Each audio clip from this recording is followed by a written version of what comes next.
Good afternoon. Tell us your name. Susan White. Ms. White, how are you employed? Right now I'm retired.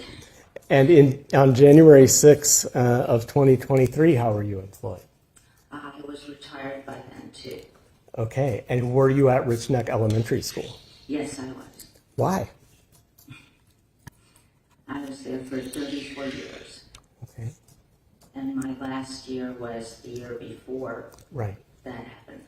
And so I want to take you back to the year before that, which was that your final year before retirement? It was. Okay. Yeah, I'm sorry. I don't believe her answer was responsive to the question. There may have been a misunderstanding as to what was asked.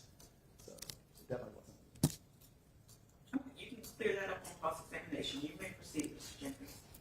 So This courtroom testimony didn't begin with drama, but it quickly turned into a disturbing account of what happened inside a kindergarten classroom, and what the teacher described left the court silent. during the course of your last year of teaching at Rich Neck, did you know a student who we're referring to as JT? Yes, I did.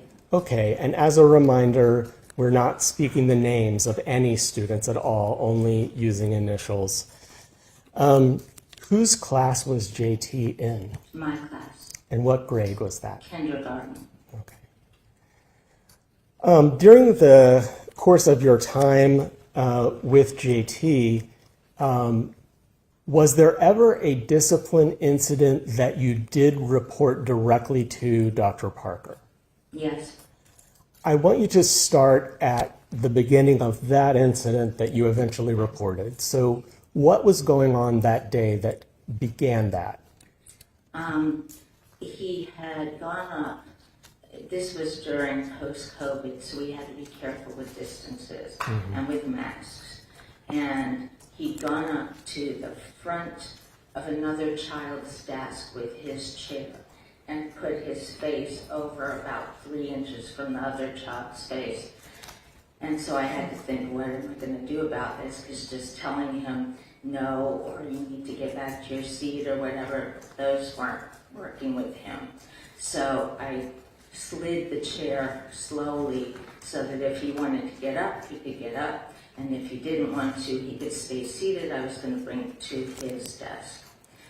But then he pulled the legs away and dropped them. And so I brought it up a little bit further just so I could be right in front of the class. And I sat there. And I kept. The teacher explains she had worked at the school for decades, but during her final year, she began dealing with repeated behavioral issues from one student referred to as JT. At first, it seemed manageable, until it escalated. On teaching. Because Okay. I was still talking with the students. Let me pause you for a moment so we can kind of visualize the scene. So when he is in the face of another student, how is he? Is he sitting, standing, or doing something else? He's sitting, leaning in toward him, staring him in the eyes. Okay. And you testified that you pulled him away. Could you describe how you did that? I slid the chair I was holding the back of the chair and I slid it back. We had no carpets at that time because of COVID. So it was easy enough to do. Yeah. And so he hopped off and grabbed the front legs of the chair and pulled them forward. But I was able not to fall, but to still hold on. So I could get it a couple feet further and I just sat on it. So when he pulled the legs, had he stood up out of the chair? Yeah. Okay. Oh yeah. So what happens after that point? I was sitting in the chair and I was talking to the class, and not about behavior, about the instruction we were doing. And he walked up behind me and put both of his arms in front of my throat and locked them together and pulled back and down hard. I couldn't breathe. And he didn't let up on it. The only way I got out of that situation was the assistant, the teacher's assistant that I shared with another teacher, happened to be in there at the time. She was in the back of the room. So she came up and pulled him off with me and took him out of the room. but until she pulled his arms off, I couldn't breathe. What, if anything, happened with JT immediately after that? Does he remain in your room?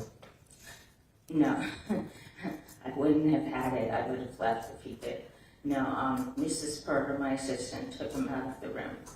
But then, sometime later in the day, and it got very blurry after that for me, so I can't tell you how long.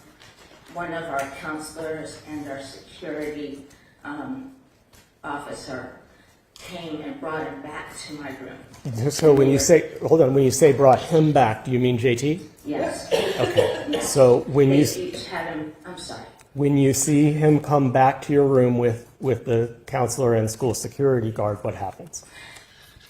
They each had She describes a moment where the student moved dangerously close to another child, and later a physical attack, where she says the student grabbed her from behind. According to her testimony, she could not breathe until staff intervened. him by one hand, and they were trying to get him to move into the room. And he was yelling, no, no, I don't want to go back in the classroom. And I looked at them, and I had his back to the doorway so I could talk to them without everyone in the classroom hearing. And I said, well, he's right. He does not belong back in the classroom. What he did was severe enough for me to contact the police and to press charges. And the security officer agreed with me. Okay, so what happens with JT next? Well, they told me they were bringing him back to me because no administrator was available to handle the situation. Okay. So I said that if he was going to stay in there, I was going to need to leave the room. Did you in fact leave the room? I did, but not because of that. I believe they took him back out again, but it's very fuzzy. Okay. What I know is by that point I was so shaky that Mrs. Perger, my assistant, said, go ahead and take a break. And I took my laptop and went to the lounge and got the incident referral form because I wasn't going to leave school without reporting that. Okay, so hold on just a minute. You've mentioned an incident referral form. Can you just kind of explain to the jury what that is? That's if you think the discipline problem is dangerous enough or bad enough that you need to refer them officially, formally, to the administrators.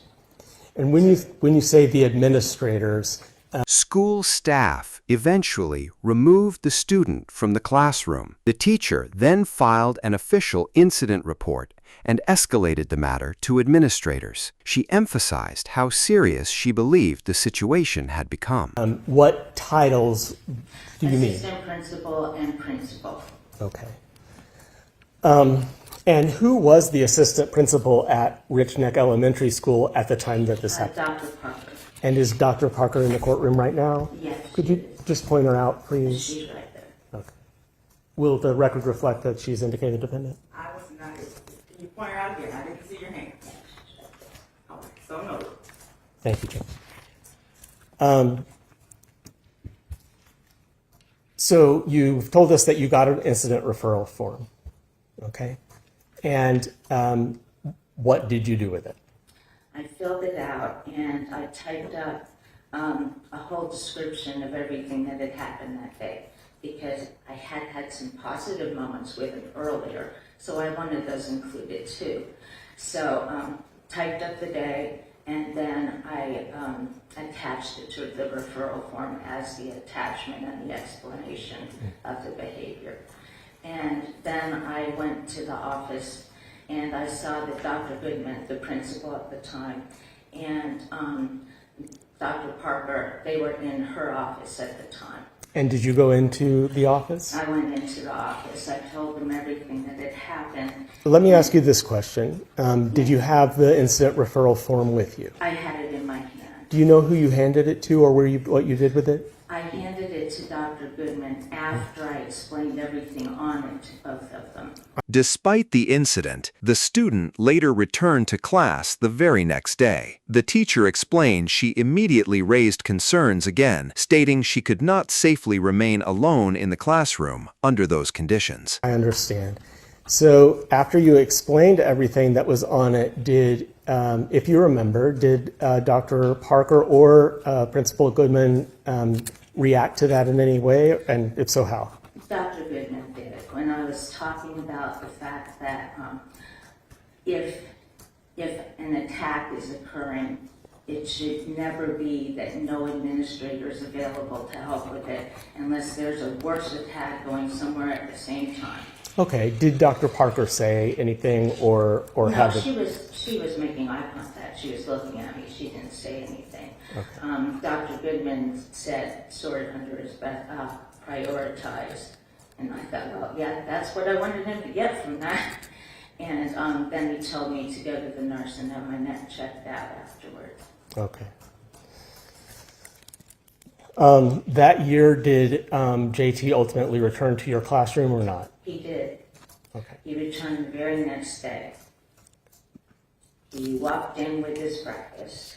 Okay. And I immediately went to the teacher across from me and said, I need to go to the office so that she would watch both of the classes.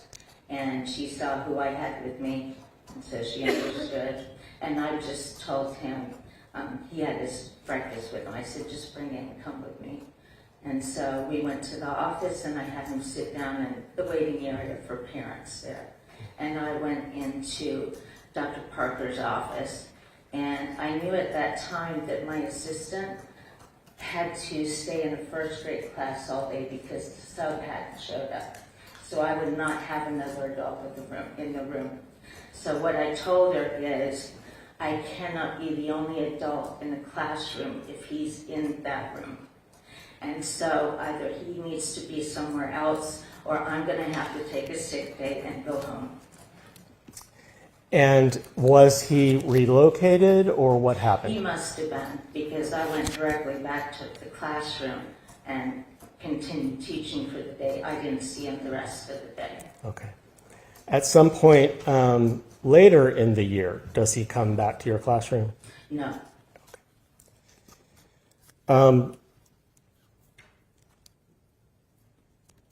If there were, and if you remember, any other discipline incidents you saw yourself and you reported to Dr. Parker yourself, are there any such incidents? With him? With JT, that's right. No, I don't believe so. Thank you so much. I don't have any further questions for you. Please answer any questions of the defense counsel. In the end, her testimony focused on safety, responsibility, and institutional response. A routine school day had turned into a case study in classroom crisis management and accountability.